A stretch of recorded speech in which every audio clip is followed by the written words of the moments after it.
Bonjour les amis, j'espère que vous allez bien. Je suis très heureuse de vous retrouver aujourd'hui pour partager avec vous les énergies du ciel au moment de la prochaine nouvelle lune.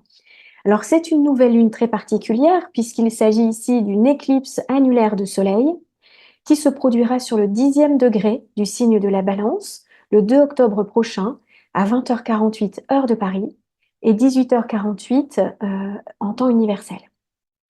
Donc, c'est une éclipse, c'est un événement incontournable en astrologie, on va en parler ensemble. Et pour bien comprendre ce qu'est une éclipse de soleil par rapport à une éclipse de lune aussi, c'est important de voir quel est l'archétype à l'intérieur de nous qui va potentiellement avoir besoin de travailler, d'avancer d'une certaine manière, de prendre conscience de certaines choses. Et donc, c'est une nouvelle lune, un nouveau départ, un nouveau cycle dans le signe de la Balance, qui est un signe d'air, un signe cardinal, donc d'entrée de saison. Nous avons eu l'équinoxe, le jour où le Soleil est entré dans le signe de la Balance, le 22 septembre dernier. C'est donc ici une nouvelle saison qui démarre avec de nouveaux potentiels. Et on va voir qu'en plus, c'est exacerbé par le fait qu'il y ait cette éclipse de Soleil. Donc la Balance vient nous faire travailler sur notre vie, sur l'équilibre de vie en général. Elle pointe du doigt également là où peut-être il y a un déséquilibre pour venir harmoniser tout ça, hein. C'est les plateaux de la Balance qui cherchent toujours finalement à trouver l'harmonie, la justesse et puis bien sûr à remettre de l'équilibre en général, en particulier pardon, dans notre sphère relationnelle, dans notre vie amoureuse, dans notre couple, dans notre sphère professionnelle s'il y a une association, duo, entente dans les partenariats. Que la Balance, c'est l'équilibre relationnel dans la vie personnelle ou dans la vie professionnelle, hein. C'est vraiment dans les deux univers. Nous avons également Mercure, la planète de la communication, qui forme une conjonction au Soleil et à la Lune en Balance. Alors ici, c'est plein feu sur la communication, les échanges, les dialogues. Donc on va développer tout ça. Et sur les connexions, hein, ça va être important. Et puis, les luminaires sont conjoints à la lune noire. La lune noire qui nous parle, alors on va le développer, mais de nos manques, de nos souffrances, de là où on a été blessé, où on est blessé également actuellement. Et le soleil et la lune, les luminaires, vont éclairer la lune noire. Donc, vous voyez un peu les profondeurs de l'être, là où il y a des choses qui ne sont pas tout à fait conscientisées avec la lune noire, mais on ne sait pas pourquoi. Il y a des croyances, des schémas, des choses qui, vous voyez, des schémas répétitifs, souvent avec la lune noire, c'est très karmique. Et donc ici, c'est plein feu sur ce qui peut être bloquant, ce qui peut générer des blocages, ce qui peut générer de la souffrance, donc dans l'équilibre de vie en général ou dans la sphère relationnelle en particulier. Voilà pour résumer un petit peu l'introduction de ce qu'on va évoquer ensemble dans cette vidéo. Alors, ce qui est super, c'est que bien sûr, il y a toujours une intensité quand il y a une éclipse. Vraiment, ça redouble encore les effets hein, d'une nouvelle lune. C'est quelque chose de très puissant, de très marquant. Et, et on va voir aussi, donc, il y a énormément de ressources, même si c'est quelque chose, un moment un petit peu, on va dire, de remise en question, qui nous demande d'évoluer, et voilà, qui nous amène aussi parfois des événements, des rencontres, qui nous font évoluer. Eh bien, il y a énormément de ressources dans cette nouvelle lune. On va voir que Vénus forme un beau trigone à Mars, à Saturne. Il y a un magnifique triangle bleu d'énergie là, dont on va parler ensemble, qui va nous permettre certainement de transmuter, puisque Vénus se trouve en Scorpion. Donc elle se trouve dans le signe des grandes transformations, des mutations, des alchimies, des métamorphoses, des régénérations. Donc ça devrait nous aider considérablement pour pouvoir faire évoluer ces schémas, ces croyances limitantes, ces schémas qui font souffrir, vous voyez. Voilà. Alors, donc, effectivement, les éclipses, ce sont des grands moments pour se réinventer, hein, pour faire mourir certains schémas et aller vers cette nouvelle version de nous vous voyez, c'est comme quand on a besoin de laisser derrière d'anciennes peaux, parce qu'elles sont devenues trop étroites, on a besoin de grandir, quoi, de s'expanser. Et c'est ce que permet cette éclipse. Donc c'est symbolique de renouveau, hein, mais quand même dans l'axe ici aussi de la destinée, du futur, avec le nœud nord et du passé, avec le nœud sud. Donc il y a des événements déterminants, il y a des rencontres du passé qui sont possibles ici aussi avec la balance. Voilà, quoi qu'il en soit, c'est un nouveau cycle qui démarre. Ce qui va être important, c'est d'observer dans quelle maison astrologique se forme cette nouvelle lune avec éclipse chez vous. Alors, si vous avez potentiellement du mal à reconnaître les maisons astrologiques, j'ai enregistré une vidéo il y a quelque temps, une vidéo de formation. Vous pouvez y accéder gratuitement. Et donc, je vous mets le lien en barre d'informations si vous voulez apprendre à décrypter les maisons astrologiques ainsi que leur signification. Voilà. Hein, parce que les maisons astrologiques sont les secteurs de vie, les domaines de l'existence dans lesquels nous allons expérimenter l'énergie céleste du signe. Donc cette énergie de la balance qui nous parle du relationnel, qui nous parle de l'équilibre, de l'harmonie, de la paix, eh bien, voilà dans quel domaine précisément ça va pouvoir prendre place chez vous. Voilà, alors le rayonnement de la balance, qu'est-ce que c'est? La balance, c'est un signe relationnel, c'est un signe d'air, c'est le signe de la paix, de l'harmonie, de l'équilibre. On est chez Vénus ici.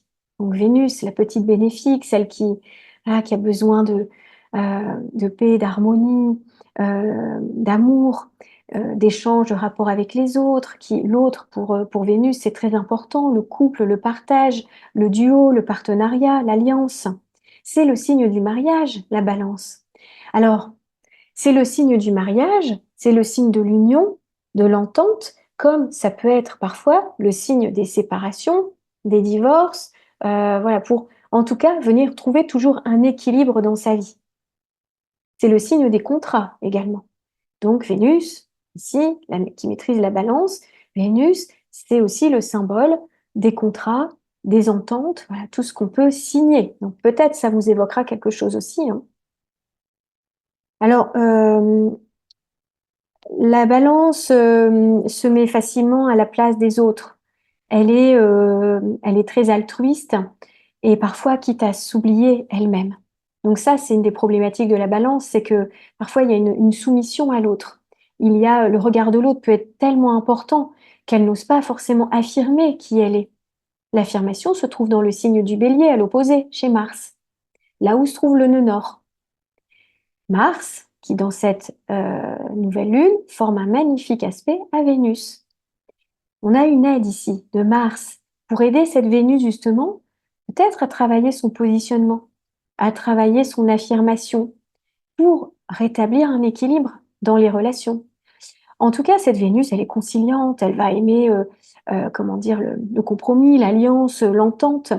Donc elle est sociable, ouverte, sympathique, elle est éloquente, elle est raffinée, elle est élégante. Vénus symbolise la beauté, l'artistique, la dimension artistique aussi en balance, les arts. Et donc ça, c'est toute cette Vénus qui essaye en tout cas de mettre de la rondeur, de la beauté, de la finesse dans ses liens, autour d'elle, dans son environnement. Voilà. Alors Mercure ici est conjoint au luminaire, au Soleil et à la Lune. Mercure, c'est la planète des Gémeaux. C'est la planète qui nous parle de notre manière de penser, notre manière de communiquer, de nous déplacer également. Et c'est surtout donc cette planète de la communication ici dans les échanges. Et donc en lien avec les luminaires, on est certainement dans un moment qui va nous inviter à parler, à échanger, à discuter, à créer du lien, peut-être également à avoir une discussion avec quelqu'un ou plusieurs partages, plusieurs échanges pour pouvoir avancer, pour pouvoir peut-être faire évoluer la relation. Donc c'est un grand moment de communication, d'échange, de partage avec spontanéité, avec légèreté, dans la balance. Ça permet effectivement de créer du lien. Donc ici, peut-être que dans les propositions, vous verrez, mais peut-être qu'il sera temps ou ce sera le moment de discuter avec quelqu'un pour remettre de l'équilibre, de l'harmonie, de la paix dans une relation, c'est possible. Ou tout simplement pour parler d'amour, pour parler de ce qu'on ressent, parce qu'on est quand même en balance ici, hein. Donc ça peut être c'est bon pour les rencontres, c'est bon pour les partages. Voilà, donc alors on a aussi la lune noire qui se trouve en conjonction au luminaire. Donc la lune noire, eh bien, en gros, c'est l'inconscient de l'inconscient. C'est-à-dire on n'a pas conscience de ce qui se joue en lune noire, bien souvent. Alors là, justement, on va essayer de l'éclairer hein, avec ces luminaires. On va essayer de bien comprendre, mettre de la conscience dessus. C'est-à-dire que la lune noire représente notre soif d'absolu, là où on a envie d'aller le plus, et en même temps ce qu'on rejette le plus. Pourquoi? Parce que potentiellement, il y a du karma, alors dans cette vie ou dans des vies d'avant, où on a pu recevoir une blessure d'amour ou une blessure vis-à-vis de l'autre, ou blesser l'autre, hein, parce que ça va dans les deux sens. En gros, c'est la sphère relationnelle qui pourrait avoir comme une problématique ici, dans notre sphère relationnelle, donc à voir comment ça peut vous parler. Et il peut y avoir un blocage, une difficulté, et on ne sait pas toujours d'où ça vient, ou parfois on le sait, mais on n'arrive pas trop à transcender, à dépasser ça, et en même temps, on a envie de le faire. Donc ici, c'est de regarder ce qui a pu être, ce qui peut vous manquer, ce qui peut être comme vide, ou ce qui peut être bloquant, parce qu'il s'est associé à des souffrances quelque part aussi. Et il y a des mémoires dans l'inconscient. Et donc on a des croyances qui se sont fabriquées au fur et à mesure, des croyances erronées pour la plupart du temps, et qui demanderaient à être rectifiées, guéries, sur lesquelles on peut mettre de l'amour, de la compassion, de l'acceptation, pour pouvoir avancer plus sereinement, de manière plus équilibrée sur le plan relationnel, et avec un positionnement juste et d'ouvrir peut-être aussi son cœur. Parce que le soleil, c'est le cœur, c'est quand même une éclipse de soleil. Est-ce que le cœur a été blessé? Est-ce qu'il y a une blessure d'amour quelque part? Vous voyez, c'est certainement. Donc voilà, je dirais que cette lune noire ici, c'est plein feu avec les luminaires sur elle, donc sur à l'intérieur de nous ce qui peut être blessé, et pour pouvoir le faire évoluer. Parce que le but, c'est de pouvoir aller vers cette lune noire, pour aller vers notre plénitude, pour pouvoir être pleinement à notre place, pour vivre de manière plus harmonieuse, hein, de guérir ces parts de lune noire. Et ce qui peut aider énormément, c'est que Vénus, la planète de la balance, se trouve en Scorpion. La planète, comme je le disais, des métamorphoses, des alchimies, des transmutations. Mais pour ça, il faut y aller, il faut descendre dans nos profondeurs. Avec Vénus en Scorpion, on s'introspecte, on va voir à l'intérieur de soi et on regarde avec lucidité là où peut-être on a notre part de responsabilité dans ce qui nous arrive, ce qui permet justement de reprendre la main et de pouvoir avancer, de guérir aussi les parts blessées par nous-mêmes ou en se faisant aider aussi. Mais on peut agir quoi. Quand on est responsable, on se dit ah bah oui, moi ma part de responsabilité elle est là. Voilà pourquoi j'ai attiré telle ou telle relation blessante par exemple. Bon, c'est une idée, mais voilà pourquoi ça s'est produit. Peut-être parce que bah, aujourd'hui, j'ai quelque chose à changer dans mon comportement vis-à-vis de l'autre. Et cette Vénus en Scorpion permet de transmuter des relations, des schémas affectifs. Et donc, ça, c'est une aide. Elle va être aidée également par Mars. Mars, lui, qui se trouve dans le signe du Cancer, il est en harmonie avec Vénus. Donc ici, c'est signe et symbole de passion amoureuse, dans la douceur quand même, parce qu'on est en trigone, hein, donc c'est quelque chose de très aidant pour la sphère relationnelle, parce que Mars, il va aider Vénus à agir, il va aider Vénus à aller de l'avant, à se positionner. Voilà, donc c'est vraiment excellent. Et nous avons également Vénus qui forme un beau trigone à Saturne. Saturne, planète de construction, la planète justement de la durée, de la stabilité, de la fiabilité. Ici en Trigone, on est dans tous les bons aspects de Saturne. Donc ici, c'est constructif. On a envie de s'engager, pourquoi pas. On a envie de créer des liens durables ou de solidifier certains liens, d'approfondir certains liens. Et donc, on a une très belle circulation d'énergie dans ce triangle bleu entre je vais de l'avant, je mets de l'amour, je structure et comment dire, j'avance concrètement, je concrétise les choses avec Saturne. Donc, c'est pour moi, les rencontres qu'on peut faire, ou si on est déjà en couple, ça peut être sur du long terme ici. On peut avoir envie de s'engager davantage, d'approfondir un lien, de stabiliser une relation. Voilà, je trouve que c'est vraiment très harmonique et ça, c'est une très très belle ressource dont on dispose pour, on va dire, cette nouvelle lune. Alors, nous avons aussi ici, nous avons Mars qui forme un carré au luminaire. Alors Mars en carré au luminaire, c'est alors ça dynamise toujours. Avec Mars, là ici, on est dans le dynamisme, on a envie d'entreprendre, on a envie de foncer. Et alors la problématique, c'est qu'en carré, parfois, on peut être un peu dans l'excès. C'est-à-dire qu'ici, faudrait pas confondre vitesse et précipitation. Mars, lui, c'est un fonceur. Et là, on peut être parfois un petit peu dans la précipitation. On peut être aussi parfois avec Mars dans une forme d'impulsivité, voire d'agressivité. Donc, entre le positionnement et qu'on peut avoir avec l'autre, hein, dont je parlais tout à l'heure, on est dans l'axe relationnel, ici en bélier, balance, là où on a les nœuds lunaires et donc l'éclipse qui se forme en balance.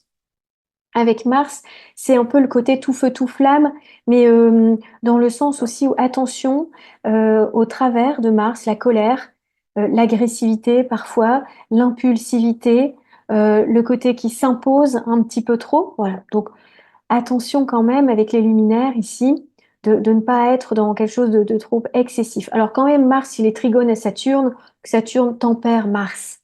Donc ça devrait quand même être bon, être quelque chose d'assez tempéré, hein, d'assez modéré. Voilà, donc en tout cas, il y a beaucoup d'énergie. Le tout, c'est de pouvoir canaliser, on va dire, cette énergie qui va être importante. Donc, concernant les propositions que je peux vous faire, peut-être sur ce que vous auriez envie de travailler au moment de cette nouvelle lune avec Eclipse, c'est alors la nouvelle lune en Balance ici peut nous montrer là où on est en déséquilibre dans notre vie, ce qu'on a besoin de réharmoniser. Elle va nous apporter les compréhensions et les clés, certainement, pour harmoniser ce qui doit l'être, pour pacifier ce qui doit l'être également dans les liens.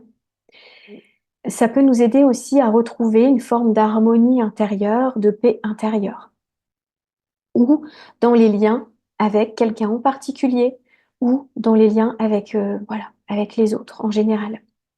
C'est aussi un bon moment pour analyser ses relations. Est-ce que je suis dans l'équilibre entre le donner et le recevoir?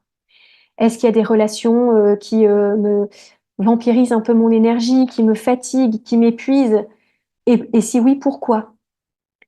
Est-ce que je donne trop? Est-ce que je reçois assez? Voilà, ça c'est aussi des questions qu'on peut se poser. C'est est-ce que j'ai une conversation importante à avoir? Ou des discussions avec quelqu'un en particulier, ou s'il y a des discussions qui arrivent là, qui, voilà, qu'est-ce que ça peut signifier? Quel est ce lien? Donc voilà. Après, ça peut nous interroger également sur nos comportements relationnels, sur nos conditionnements relationnels, sur les schémas, voir ce qu'on peut faire évoluer avec cette éclipse. Qu'est-ce qu'on veut laisser derrière, abandonner, laisser mourir, ou qu'est-ce qu'on veut ouvrir? Qu'est-ce qu'on veut transformer? Qu'est-ce qu'on ne veut plus dans sa vie aussi? Et qu'est-ce qu'on veut? Donc, faire le point un peu sur cet univers relationnel. Par exemple, si on recherche un partenaire de vie, si on est célibataire, peut-être c'est le bon moment, avec Mercure en conjonction, d'écrire le portrait, entre guillemets, du ou de la partenaire qu'on pourrait aimer avoir dans sa vie, avec qui on aimerait partager les choses dans sa vie.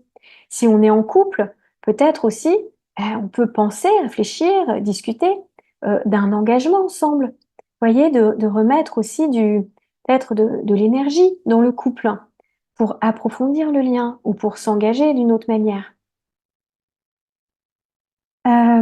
Après, c'est aussi mettre en lumière parfois avec la balance les schémas de dépendance affective, de soumission à l'autre, de non-positionnement, non-affirmation, qui peuvent créer des problématiques relationnelles. Donc peut-être venir assainir ça avec cette mise en lumière, hein, des schémas dysfonctionnants, des schémas toxiques venant de soi, venant de l'autre également, pour les purifier, pour les transmuter avec cette Vénus en Scorpion. Ça peut être faire la paix avec quelqu'un. Voilà, ça aussi c'est important.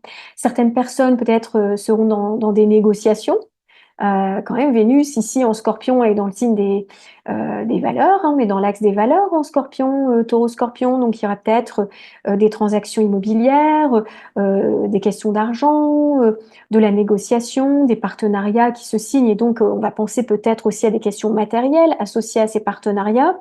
Il peut y avoir des signatures de contrats, peut-être pour les personnes qui cherchent du travail ou qui ont envie de s'associer ou qui sont en projet, qui ont besoin d'être soutenues par des prestataires ou autres. Là, c'est le bon moment pour signer des contrats également. Donc, voilà, c'est aussi oser s'exprimer avec Mercure, qui est en conjonction, dépasser certaines peurs, puisque la lune noire est là aussi, hein, dépasser certaines peurs de s'exprimer, de dire les choses avec l'autre, hein. Et voilà, donc s'ouvrir, s'ouvrir à l'autre dans le dialogue. Ça, je crois que ça va être vraiment important. Voilà un peu les amis pour ça. Et puis je dirais que il y a potentiellement dans cette éclipse des, alors un peu avant, un peu après, d'accord, parce que bon, quand même, les énergies de l'éclipse peuvent se ressentir déjà quelques jours avant, hein, et puis elles portent sur 6 mois, voire un an. Quand je vous le disais, ce sont les périodes d'anniversaire. Euh, donc effectivement, il peut y avoir des rencontres d'âmes, des connexions d'âmes, des connexions d'âmes, puisque nous sommes ici en lien avec le nœud sud et avec la lune noire. Nous sommes en balance, donc c'est très karmique ici. Et Vénus, elle est en Scorpion aussi, là, donc on est en lien avec le monde invisible, avec donc quels sont ces liens invisibles qu'on a avec les autres et qu'est-ce que ça vient nous faire travailler, qu'est-ce que ça nous apporte, qu'est-ce qu'on leur apporte aussi dans le lien.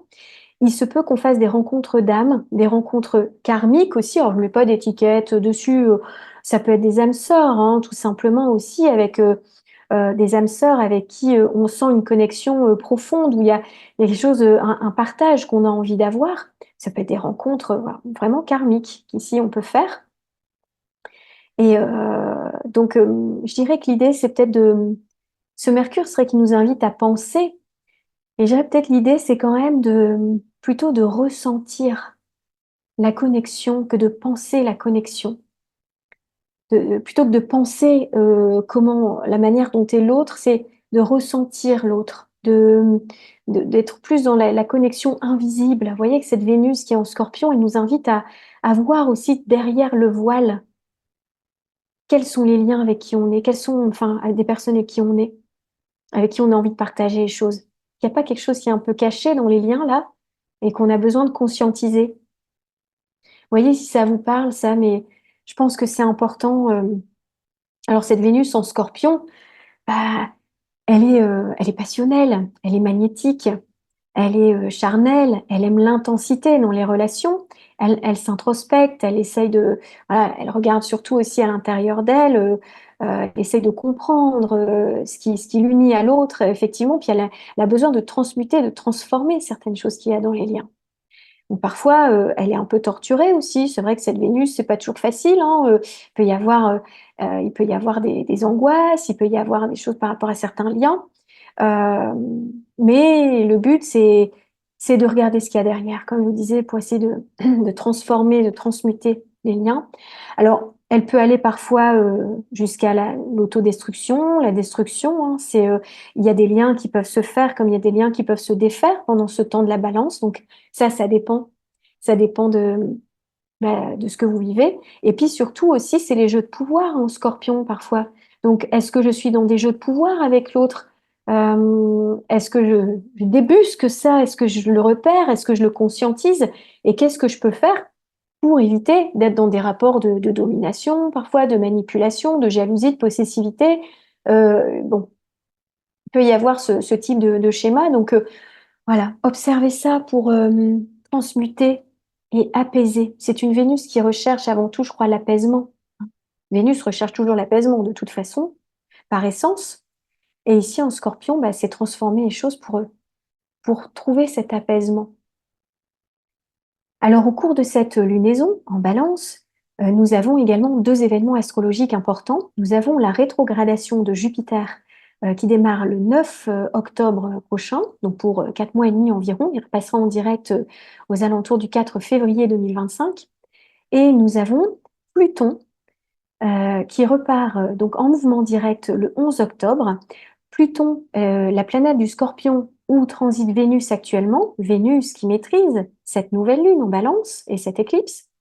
Donc je crois que c'est possible qu'autour du 11 octobre, un petit peu avant, un petit peu après, lors du retour en direct de Pluton en Capricorne, il se peut qu'il y ait un changement, une métamorphose, une révélation, une avancée, euh, sur le plan relationnel essentiellement, ou sur le plan des valeurs. C'est Pluton qui est en lien du coup avec cette Vénus qui transite son signe. Vénus, comme je vous disais, mais qui maîtrise la balance là. Potentiellement, il peut y avoir une transformation, ouais, un nouveau départ relationnel, pourquoi pas aussi. Donc, je vous invite à observer à ce moment-là ce qui se produit peut-être dans votre vie. Et puis Jupiter qui passe en rétrograde. Alors je ferai une vidéo sur Jupiter rétrograde parce que bon après ça fait des vidéos un petit peu trop longues. Mais potentiellement c'est la rétrogradation est toujours un moment de on va dire d'intériorisation, de réflexion, de préparation et de reprogrammation en lien avec la planète. Donc ici en lien avec notre environnement social, nos activités, nos projets, notre réussite, notre manière d'agir, notre croissance personnelle. Alors, je ferai une vidéo particulièrement sur ce sujet, où j'en parlerai peut-être la prochaine fois, hein. Mais voilà, observez, parce que c'est deux dates importantes aux alentours du 9 octobre et aux alentours du 11 octobre. Voilà les amis, alors bon, il y aurait beaucoup de choses à dire encore, mais c'est vrai que je pense qu'on a déjà fait un bon petit tour d'horizon. Alors, j'ai tiré une petite carte de l'oracle Karma, parce que bon, c'est quand même assez karmique avec ses nœuds lunaires, donc ça m'a bien parlé. Et c'est pour ça que je vous parlais de la connexion, parce qu'avant d'enregistrer la vidéo, eh ben, j'ai tiré la carte connexion. Ici. Je sais pas si vous voyez le mot, c'est un peu dur, hein. Moi, je vais vous le montrer là, peut-être vous verrez mieux. Vous voyez, connexion. Voilà, donc je vais vous lire le message. Je peux lire à travers toi en ressentant ce qu'il se passe en moi. Je suis le soleil et la lune à la fois, et mon âme voyage dans la brume de l'akasha, donc l'akasha des mémoires akashiques. Donc, ben, voilà, de tout ce qui est invisible, hein, on en parlait, hein, avec cette Vénus en Scorpion, des liens entre les êtres, entre les âmes. Donc, les mots-clés sont communication, partage et unité. Ça résonne bien avec ce Mercure, hein, qui est là aussi, à proximité des luminaires. Alors, le message, se connecter, c'est vibrer, partager et apprendre. C'est ressentir l'indicible lorsque deux énergies sont placées sur la même fréquence. Lorsque tu as la sensation que tu manques de clarté et de discernement, et que les méandres de tes pensées sèment la confusion, cherche la connexion. En t'échappant du profane pour ouvrir les portes du sacré, tu accèdes à des informations qui sont bien plus proches de la vérité. Tu as la capacité de percevoir au-delà des apparences. Ce qu'il se passe en toi, chaque signal que ton corps reçoit est une clé de compréhension pour appréhender une personne, une situation ou un environnement. Plutôt que de syntoniser la vibration d'une pensée mentale, doute, jugement, peur, etc., avec l'autre, pourquoi ne pas t'aligner à une vibration élevée telle que l'amour, la compassion, l'acceptation? Ne pense pas à la personne qui est en face de toi, ressens-la. Hein, ce que je vous disais tout à l'heure, ça m'a bien marqué, ça, j'adore cette phrase, je trouve que c'est tellement important. La connexion, c'est la communication ultra consciente entre deux êtres. Et cette façon de partager peut vraiment tout changer. C'est beau, hein? Voilà. Donc voilà pour cette connexion. Et alors pour nous aider, le petit 70 pierres pour retrouver l'harmonie, hein, vous me connaissez maintenant. Avec voilà les petites pierres à la fin de la vidéo. Alors, évidemment, alors là je ne l'ai pas tiré au hasard, hein, j'ai été la chercher parce que pour moi, l'amour, la balance, qu'est-ce que c'est? Eh ben, c'est le quartz rose, bien sûr. Alors, la couleur ressort peut-être pas très bien ici, peut-être avec l'éclairage, mais bon, elle est rose pâle, hein, j'adore ça en quartz brut comme ça, en pierre brute. C'est la rockstar de l'amour, c'est l'amoureuse de, voilà, c'est la pierre des amoureux.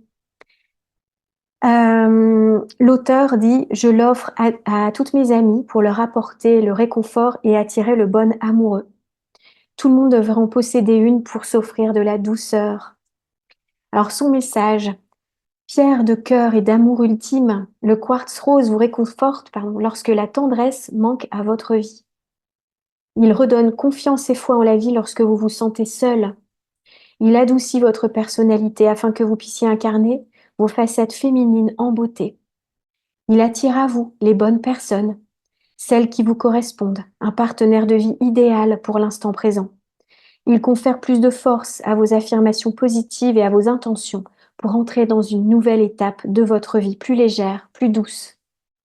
La nuit, il apaise la tristesse et la solitude afin que vous retrouviez un sommeil paisible et profond. Cette pierre est pour vous, si vous voulez développer l'amour pour vous et pour les autres, si vous voulez voir la beauté de la vie, si vous voulez vous pardonner ou pardonner et vous accepter. Voilà. Lorsque vous souhaitez trouver l'amour, c'est bien d'en avoir avec soi.